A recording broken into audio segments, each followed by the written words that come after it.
Comme vous pouvez le constater, nous avons l'œil sur vous depuis quelque temps. Et nous avons l'impression que vous menez une double vie. Avec les coups de pied, les coups de poing, l'emmerdant, c'est que ça laisse des marques. En revanche, il y a un truc super efficace, c'est celui-là, tu vois.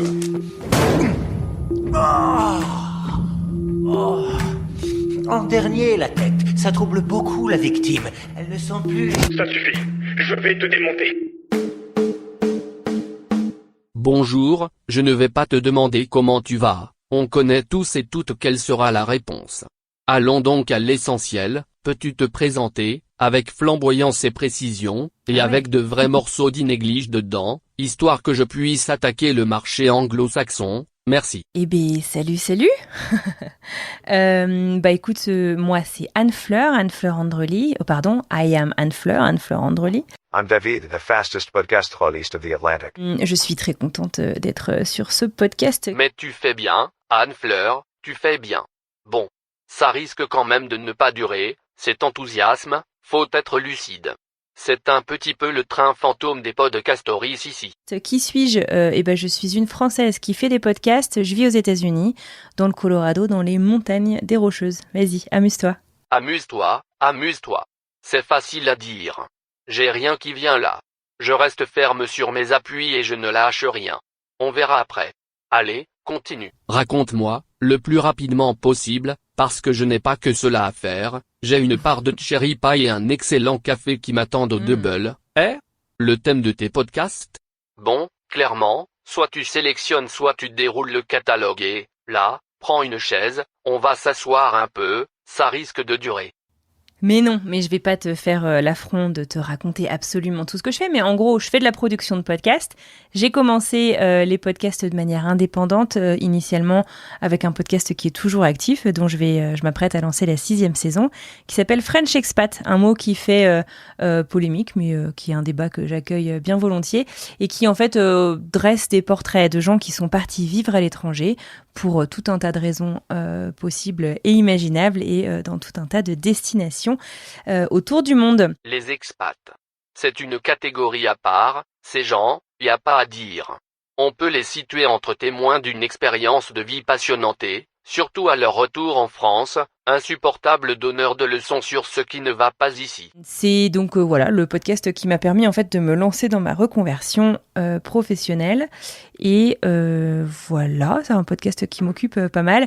Sinon, assez rapidement après, j'ai lancé, et je crois que c'est comme ça qu'on s'est connus, un podcast qui s'appelle Génération Podcast, qui vient juste de s'arrêter là il y a quelques mois, qui est un podcast qui a fait plein de choses, mais en gros qui s'intéresse à l'écosystème du podcast, qui a fait des recommandations, qui a donné la parole aux créateurs, aux créatrices, aux indépendants comme aux gens en fait qui en font leur métier, et un peu à tous les métiers justement autour de la création audio. Oui, c'est avec ce podcast que l'on s'est connus.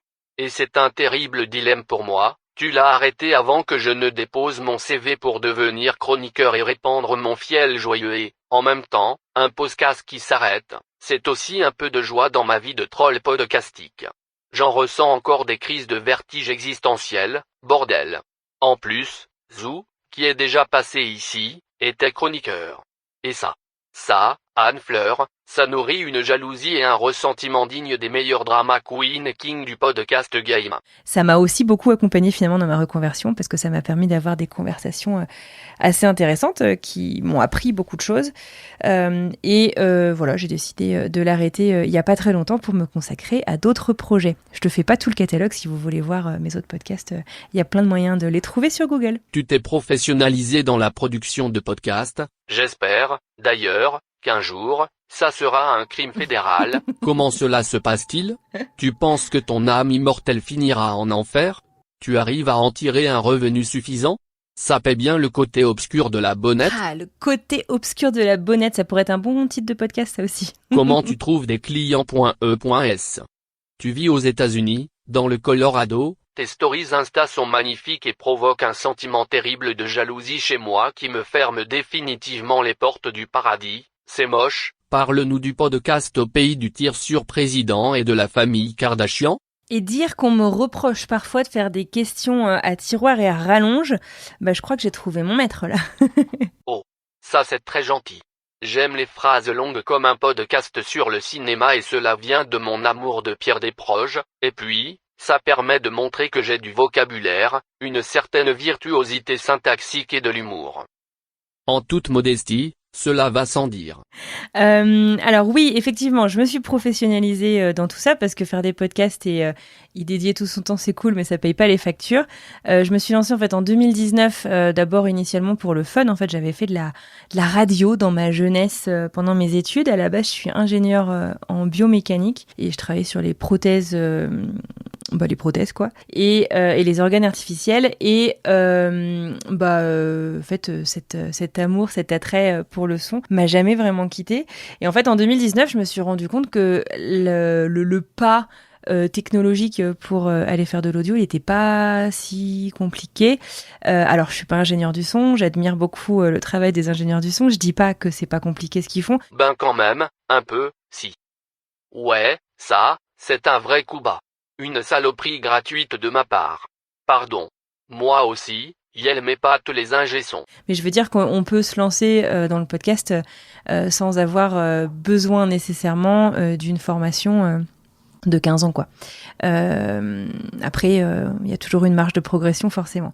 Et donc, c'est un peu comme ça que je me suis lancée. Et assez rapidement, j'ai un tempérament qui correspond à ce qu'on appelle mon neurotype. Je suis hyperactive. Je crois que ça s'appelle TDAH en français, l'acronyme. En fait, j'ai voulu en faire encore plus. J'ai voulu relancer un podcast. Et en gros, je commençais, je sais pas, à 5h du matin jusqu'à peut-être 9h du matin. Je bossais de chez moi, on était en plein Covid.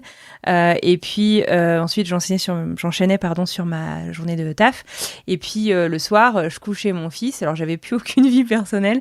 Je couchais mon fils et je m'y remettais. Et en fait, donc, en gros, je dormais, je sais pas, 4-5 heures par nuit. Mais enfin, foutre bleu.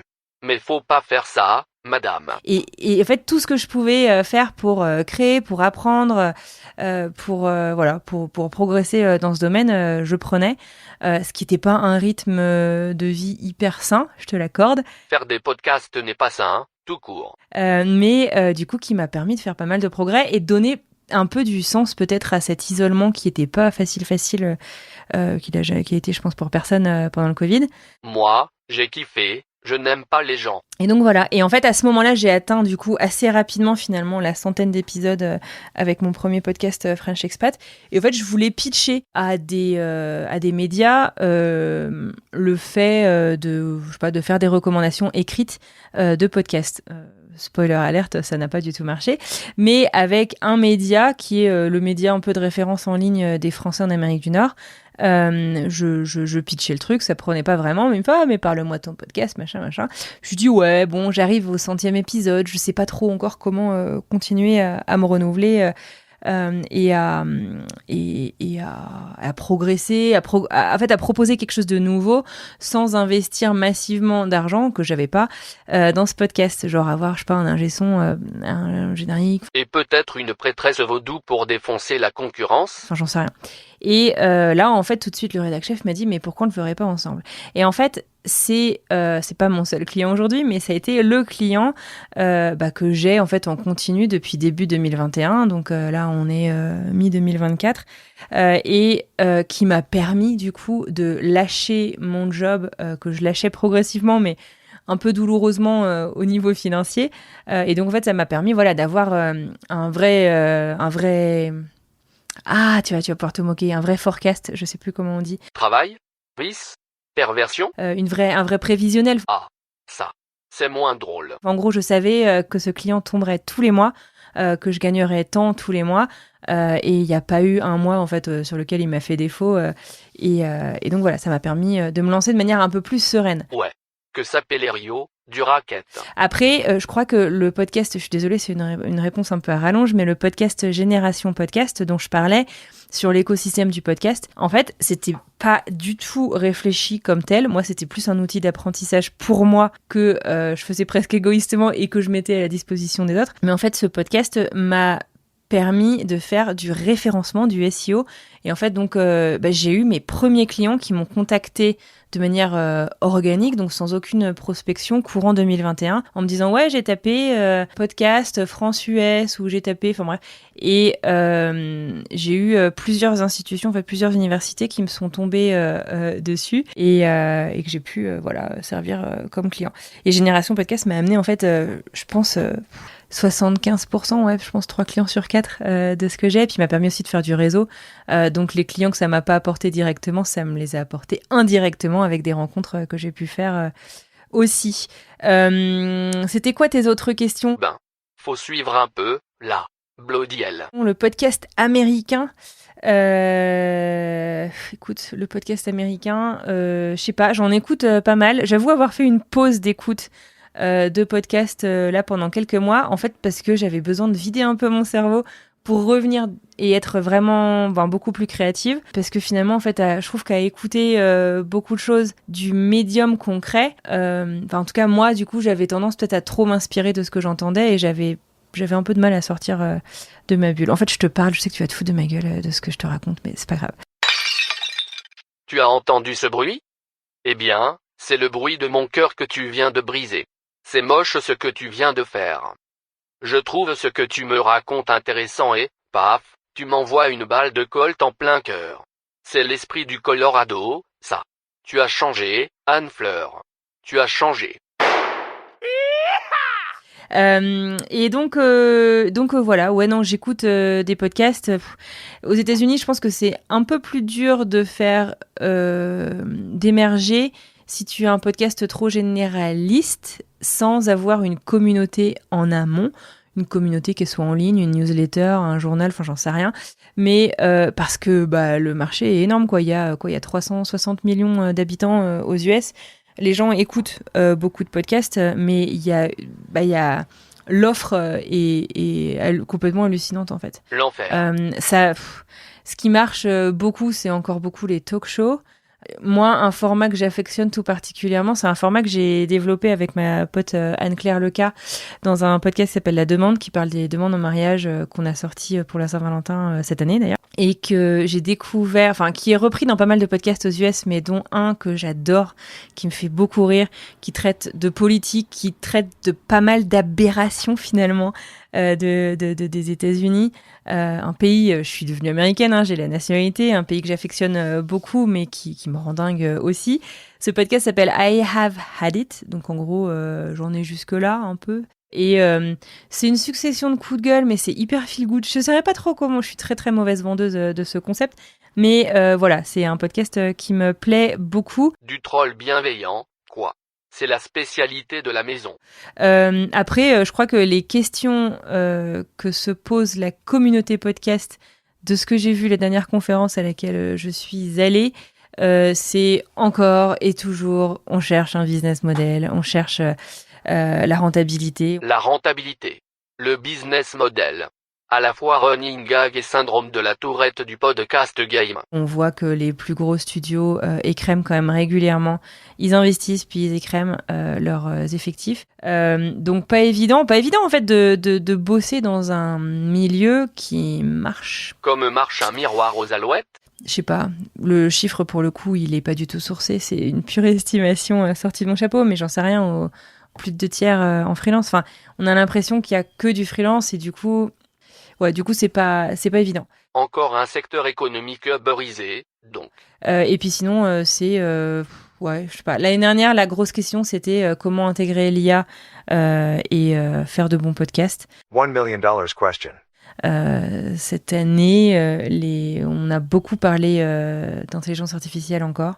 En fait, j'ai eu du bol, c'est que l'année dernière, le Podcast Movement, qui est la grosse, je crois que c'est la plus grosse conférence podcast au monde, qui est donc aux États-Unis. Elle se passait à Denver, dans le Colorado, donc là où j'habite, c'est genre à 30 bornes de chez moi.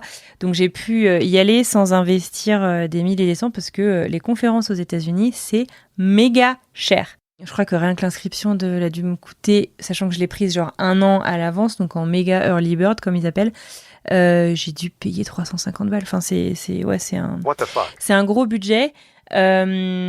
Et donc voilà, c'est pour ça que j'avais pu y aller. Cette année, j'ai écouté du coup à distance voilà, c'est peut-être pas la même attention que j'y ai dédiée. Et puis pour terminer sur ta question, oui, je vis dans le Colorado. Je suis désolée si mes stories te font pleurer.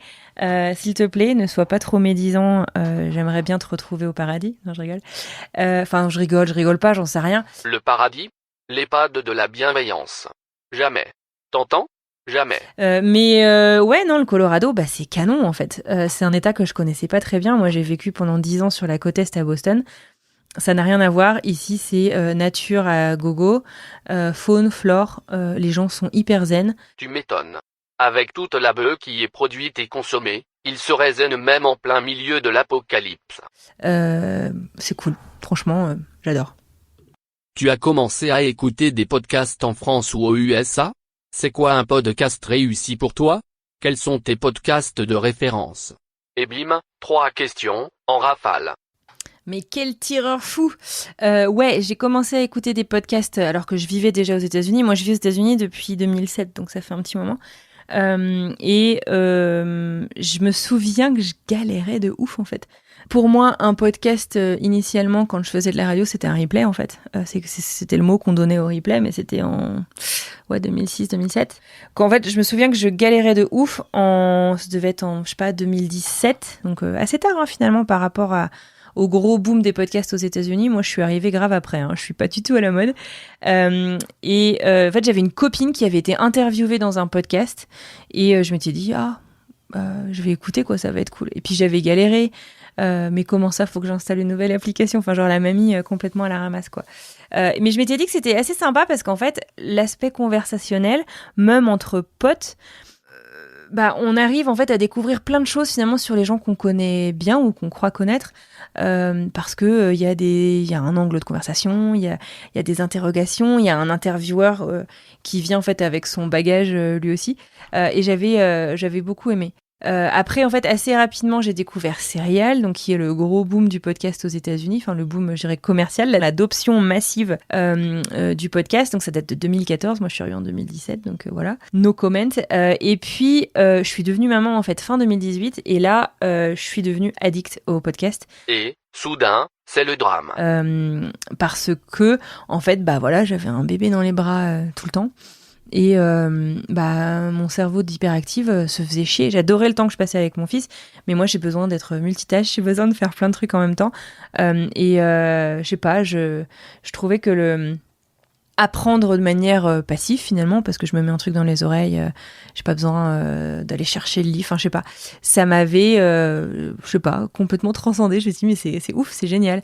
J'ai écouté beaucoup de France Culture, j'ai écouté Nouvelle École comme beaucoup de gens, j'ai écouté les premiers gros podcasts français peut-être qui sont sortis à ce moment-là, j'ai écouté Bliss, voilà. Et j'ai découvert Transfert que j'ai beaucoup aimé, un podcast d'histoire vraie. Et puis après, j'en ai cherché d'autres un peu dans ce style-là. La terrible description d'une descente aux enfers. Quel courage de nous le raconter. On est avec toi, Anne Fleur. On est. Et du coup, attends, je retourne écouter tes autres questions. Non, c'est quoi mes podcasts de référence ? Aujourd'hui, je suis pas passionnante dans mes écoutes de podcasts et c'est pour ça que j'en recommande peut-être moins aussi.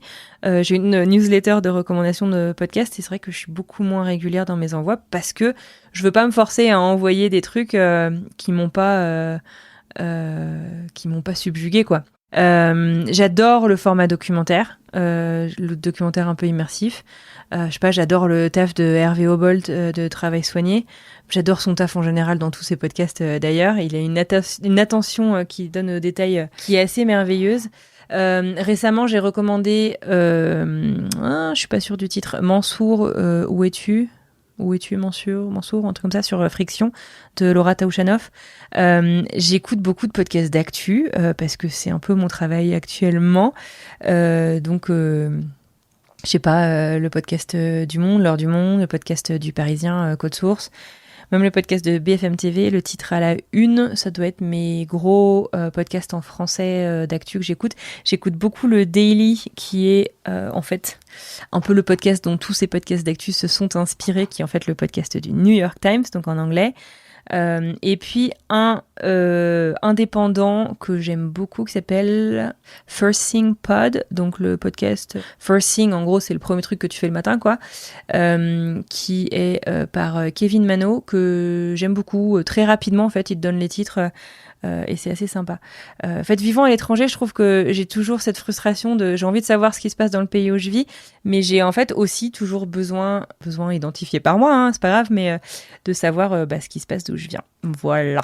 Ah si, ta dernière question, enfin c'était la deuxième je crois, qu'est-ce qui fait qu'un podcast est réussi? Je pense que ce serait hyper présomptueux de te dire que j'ai la recette, j'aimerais bien l'avoir, mais je pense que c'est quelque chose de manière très générale, et tu vas me dire, elle se mouille pas trop, qui fait qu'on est... moi, j'adore être surprise et qu'on s'identifie d'une manière ou d'une autre. Mais en même temps, je dis ça, j'adore aussi les fictions audio et je m'identifie pas... je sais pas, je viens d'écouter un podcast qui s'appelle Anatomie d'une bulle sur les inspecteurs des finances. Enfin, je me suis pas du tout identifiée. S'identifier à un inspecteur des impôts. La seule chose, avec la lecture du Necronomicon, qui peut vous faire perdre la raison. Après. Dans un jeu de rôle BDSM, pourquoi pas? C'est juste, j'aime en fait qu'on arrive à me transporter quelque part, quoi. Mais c'est réussi pour moi en tant qu'auditrice, voilà moi ce que j'aime. Je pense qu'il y a plein de manières de réussir un podcast. Et c'est ça qui est cool en fait, c'est ça qui fait que il y a plein de types de podcasts différents, qui fait qu'on continue à être surpris au quotidien. Écoutez des podcasts. Je n'approuve pas ce passage d'ASMR Pro Podcast. Tu as déjà pleuré en écoutant un podcast? Je veux dire pour d'autres raisons qu'un montage à la machette, un mixage de psychotique, le ridicule du propos ou l'entre-soi qui donne des envies de majeur levé et d'insultes plus grossières qu'une blague de stand-up. Oui, j'ai déjà pleuré. J'ai déjà pleuré en écoutant des podcasts et j'ai déjà aussi pleuré en enregistrant des podcasts. Les histoires que je raconte dans tous mes podcasts, c'est des histoires qui ont généré beaucoup d'émotions chez moi. Alors, elles me font pas toutes pleurer, bien sûr, mais il y a des histoires... je me souviens, l'été dernier, pas si du coup t'as suivi ça dans l'actualité, mais Maui, l'île de Maui, dans l'archipel de Hawaï aux États-Unis, a été ravagée, mais de chez ravagée, sur le côté ouest de l'île par des feux. Et en fait, il y a toute une partie d'une ville qui s'est retrouvée piégée quoi, par les flammes. Il y a eu, 800 morts, enfin un truc horrible. Et en fait, j'ai des gens de ma communauté qui habitaient à Lahaina, donc cette ville sur l'île de Maui, qui m'ont contacté en me disant on a besoin d'en parler. On a besoin d'en parler, donne-nous la parole, il faut qu'on en parle, il faut machin. Moi je sais que j'avais vu ça un petit peu, je voyais qu'ils y étaient, mais j'osais pas. Je me disais ça se fait pas. Je suis pas dans le sensationnel. Vu que je peux pas leur apporter de solution, je trouvais ça horrible. Et en fait, donc j'ai eu la personne qui m'avait contactée, qui m'a parlé, puis en fait on sentait qu'elle était juste sous le traumatisme, elle avait besoin de vider son sac, quoi. Elle était complètement traumatisée. Et puis elle m'a mise en contact avec un pote à elle, qui lui en fait a tout perdu. Il a perdu sa maison qui a cramé devant lui, il a perdu ses gamins, il les a retrouvés après, mais ils ont été séparés pendant je sais pas combien d'heures, il savait pas s'il avait survécu, enfin. Et le gars, c'était en fait à la fois fouillis, mais il y avait tellement d'émotions dans ce qu'il disait. En fait, j'étais en larmes à l'écouter, quoi. C'était brut, c'était clairement sans filtre. En fait, j'avais pas envie de le surmonter cet épisode parce qu'il y avait trop d'émotions dedans, j'avais peur de les perdre finalement. Et je suis assez contente finalement de ce métier que j'ai la chance de faire. C'est qu'un an après, donc là il y a quelques semaines, maintenant j'écris pour un média qui s'appelle 20 minutes, et j'ai pu les recontacter pour faire un reportage et pour voir où ils en sont. Et j'étais tellement heureuse en fait d'entendre le sourire dans la voix de ce mec, de l'entendre à quel point en fait ça va mieux. Mais ouais, j'ai chialé comme une madeleine quoi. Quelles sont les plus belles rencontres que tu as faites par l'intermédiaire du podcast? Parce que le podcast, c'est avant tout des rencontres, hein? C'est aussi des ambitions, des croche-pieds, des calomnies, des escrocs et quelques histoires d'alcôve passionnantes, mais on ne va pas en parler, ça ferait mauvais genre, et moi, je ne suis pas comme cela, jamais. Tu vas me tuer, j'ai mon voisin qui est en train de tondre la pelouse, je suis désolée. Ah mais, ça me va. Un podcast avec des bruits parasites, c'est aussi un moyen de faire de la propagande contre podcastique. By all means, comme disait Malcolm X. Je fermais la fenêtre, mais on entend quand même. Le podcast, c'est avant tout des rencontres. J'avoue que je l'ai déjà dit, cette phrase. Mais c'est vrai, parce que même dans les formats, finalement, dans lesquels la personne qui tient le micro, qui a la réal et tout, se retire complètement, il se passe quelque chose. Il y a une alchimie de la rencontre qui est assez dingue. Donc, toutes les rencontres que j'ai faites en vrai, j'ai envie de dire, dans la vraie vie, donc pas genre sur Zoom, il s'est passé quelque chose de très particulier. Normalement, quand on fait du podcast de manière sérieuse, ce qui va suivre est enlevé au montage. Avec moi, c'est différent, je laisse tout. Vous êtes au cœur de l'interview et puis, entendre Anne-Fleur jurer, vous ne l'entendrez qu'ici. Let's go crazy. Putain, attends, ça fait quand même beaucoup de bruit. Je vais essayer de fermer la deuxième fenêtre, j'arrive.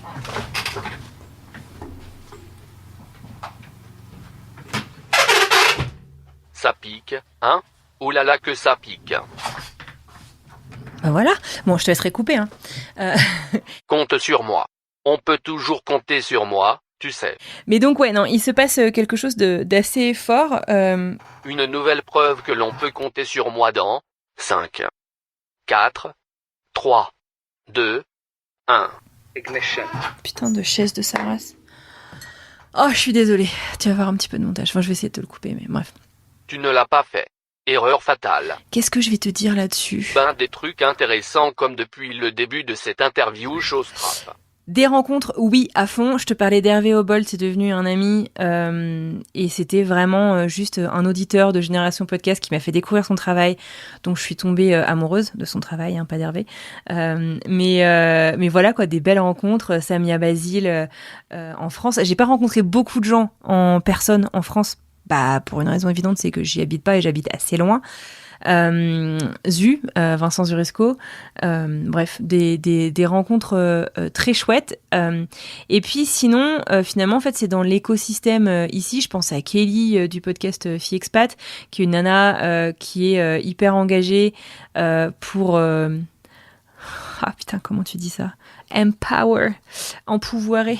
Je sais qu'il y a des gens qui le disent, mais je trouve ça assez moche en français. Mais voilà, pour donner finalement un peu toutes les clés aux femmes qui veulent voyager en solo dans le monde, que ce soit voyager pour voyager ou que ce soit voyager pour partir vivre à l'étranger en solo. Je sais pas, j'ai eu pas mal de rencontres. Et après, par contre, tu dis, c'est aussi des coups de... Bah ouais, grave, j'en ai quand même vu pas mal. Ça a été quand même assez dingue. Après, ce qui est chouette avec les podcasts, c'est que au-delà des rencontres des gens que j'ai interviewés en personne ou des gens du milieu du podcast, c'est que des fois le podcast m'a précédé. Tu vois, j'habitais à Boston pendant 10 ans. Je me suis lancée dans le podcast en 2019 et j'en suis partie de Boston en 2022.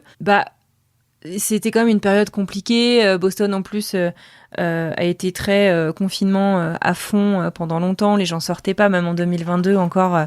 Les gens s'invitaient chez eux en se montrant des tests Covid. Donc, finalement, à part sur les réseaux, j'avais pas énormément conscience, enfin à part peut-être de voir les stats, mais de la portée en fait du podcast de French Expat.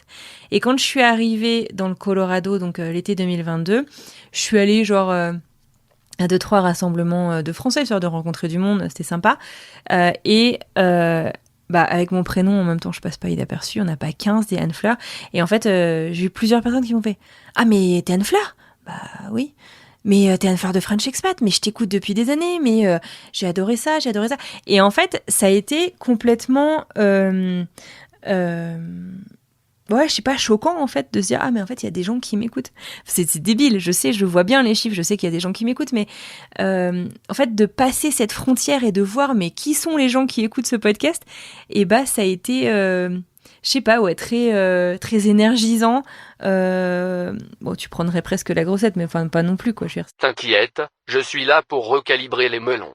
C'est un peu ma fonction dans ce monde. C'est quelques Français par-ci par-là, mais c'est génial en fait de voir ce qui se passe au-delà de, une fois que j'ai appuyé sur publier sur Acast, où arrivent, entre les oreilles de qui arrivent les épisodes, qu'est-ce que ça leur fait, pourquoi ils écoutent, qu'est-ce qu'ils aiment pas.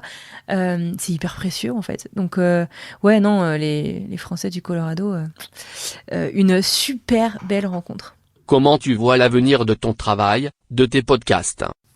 Allez, c'est hyper sérieux comme question. On n'est pas là pour enfiler des bonnettes, foutre bleu. C'est une maison sérieuse ici, madame. On aime l'introspection, la prise de distance, écraser ses ennemis, les voir mourir devant soi et entendre les lamentations de leurs femmes. L'avenir de mon travail, en fait, je crois que j'ai beaucoup de chance, c'est que... En fait, c'est marrant parce que, tu vois, j'ai commencé dans les podcasts par des interviews et des podcasts hyper conversationnels. Et puis, progressivement, en fait, c'est devenu un complexe. J'étais, putain, la honte, je fais de la conversation. On pousse pas beaucoup la création sonore dans ces trucs-là. Vraiment, hein, c'était un gros complexe. Et puis, en fait, quand j'ai cherché à me défaire de ces codes, en fait, du conversationnel, l'audience en fait a diminué de ouf. Et donc j'ai essayé de repartir, pas pour refaire comme avant, mais de professionnaliser mon approche, de l'incarner en fait encore plus. Qu'est-ce qui est la patte d'Anne Fleur, quoi. Et voilà. Et en fait, je pense que voilà, l'avenir de mon quotidien, de mon travail, c'est que je continue d'apprendre tous les jours. Tu vois, je te le disais, maintenant j'écris pour un média français et c'est chouette en fait. Du coup, c'est la deuxième salle de rédaction que je rejoins et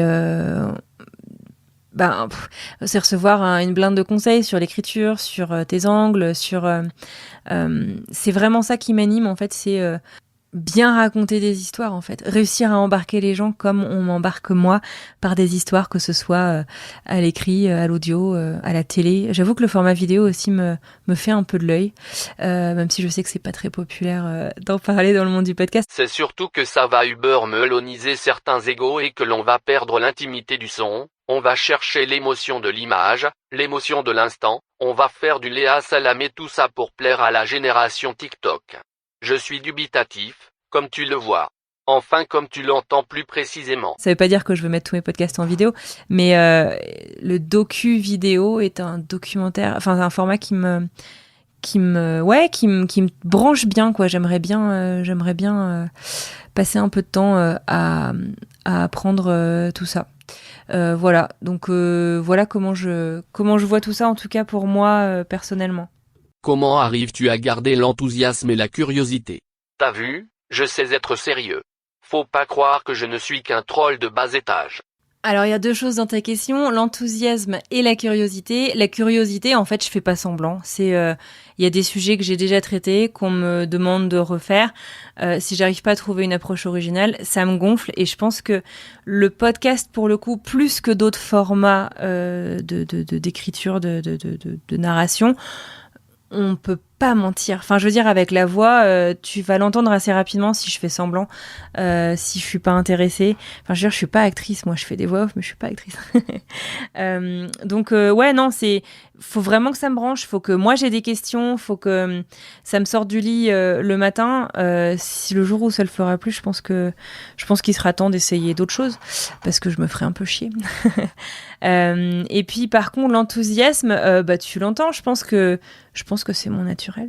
Je rigole tout le temps, ce qui d'ailleurs été un problème. Je te parlais du podcast La Demande tout à l'heure. Ma copine Anne-Claire Leca, elle est d'un tempérament très calme, très posé. Elle parle avec une voix douce comme ça. Et je sais pas, moi en fait, j'ai pas la conversation avec quelqu'un à l'oral. Alors les sujets s'y prêtent pas toujours, mais je fais des blagues. J'aime en fait. Peut-être que ça me rassure, j'en sais rien, mais voir en fait un peu les réactions de la personne. Donc je teste un petit peu, est-ce que ça rigole, est-ce que ça réagit, etc. Et Anne-Claire, elle, donc en plein enregistrement de nos épisodes à deux, La Demande, genre elle rigolait, mais en silence. Hein? Je te jure, ça existe. T'as des gens, voilà, comme ça. Là, ça se voit pas, mais voilà, bref. Et en fait, ça a été un gros taf de s'accorder nos rythmes, finalement. Parce que moi, je rigolais tout le temps. Et elle, en fait, on avait l'impression qu'elle me foutait des grosses crampes en permanence. Et donc, il y avait un espèce de déséquilibre très malaisant, finalement, à l'écoute.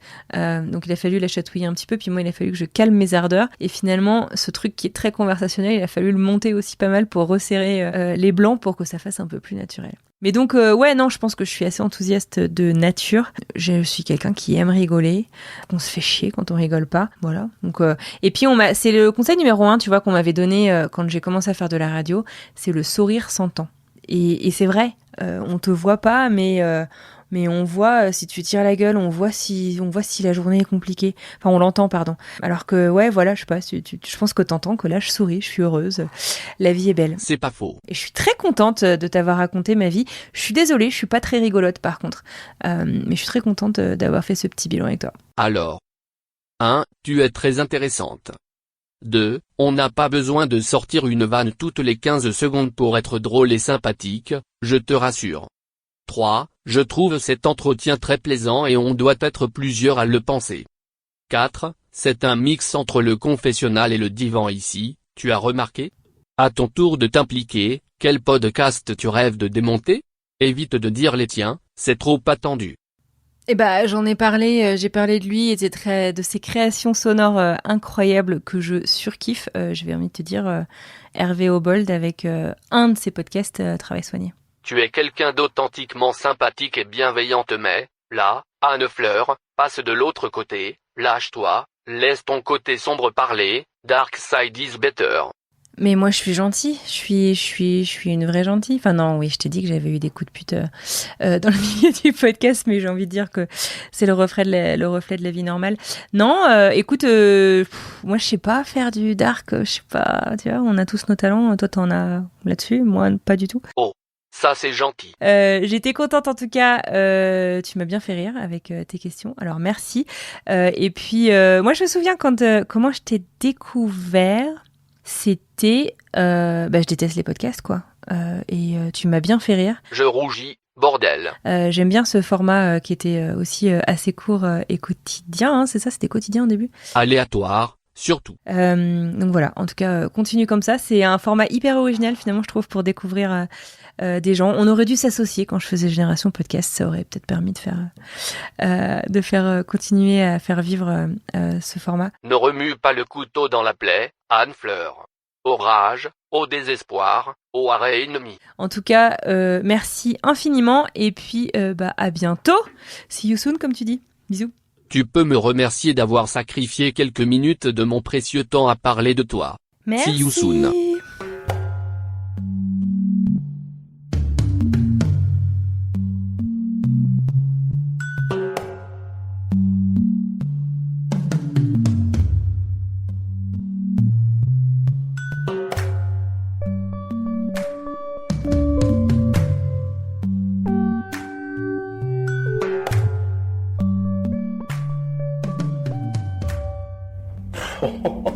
N'y pense même pas, je suis bien trop rapide pour toi. Bang.